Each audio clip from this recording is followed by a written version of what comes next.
Mana siz kichkintoylar qo'shiqlar eshitasiz, raqslarga tushasiz, lekin havas guruhini qanday tashkil topganligini bilmaysiz.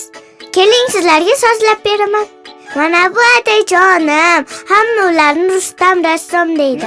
Ular rasm chizib yurib, ojonim uchratib qo'yganlar. Ular o'qishda birga o'qishgan. Mana bu ojonim, ismlari Matlubaxon.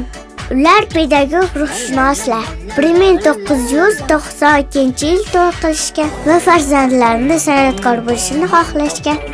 Birinchi bo'lib Qahramon akam tug'ilganlar. Albatta bu katta bo'lganlarning rasmlari. Akam pianinoni zo'r chaladilar va Nihol mukofotini olganlar. Ikkinchi bo'lib Shahnoza opam tug'ilganlar. Opam menga chiroyli ko'ylaklar tikib beradilar, chiroyli rasmlar chizib beradilar. Uchinchi bo'lib Doston akam tug'ilganlar.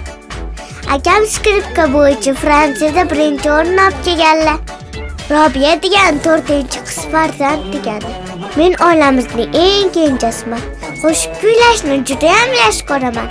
Oilamizda hamma san'atkor bo'lgani uchun oilaviy havas guruhini tashkil qilganmiz. Ko'pgina konsertlar o'tkazamiz. Qo'shiqlarni Qahramon akam bastalaydilar, Adajonim she'rlarni yozadilar. Oyijonim sahna liboslarini tikib beradilar. Va biz juda ham baxtlimiz. Tushundinglarmi bolajonlar? Bitta chiroyli qo'shiq yaratish uchun hammamiz teppa-teng mehnat qilamiz. Demak, qo'shiq yaratish oson emas. Ana shunaqa kichkintoylar.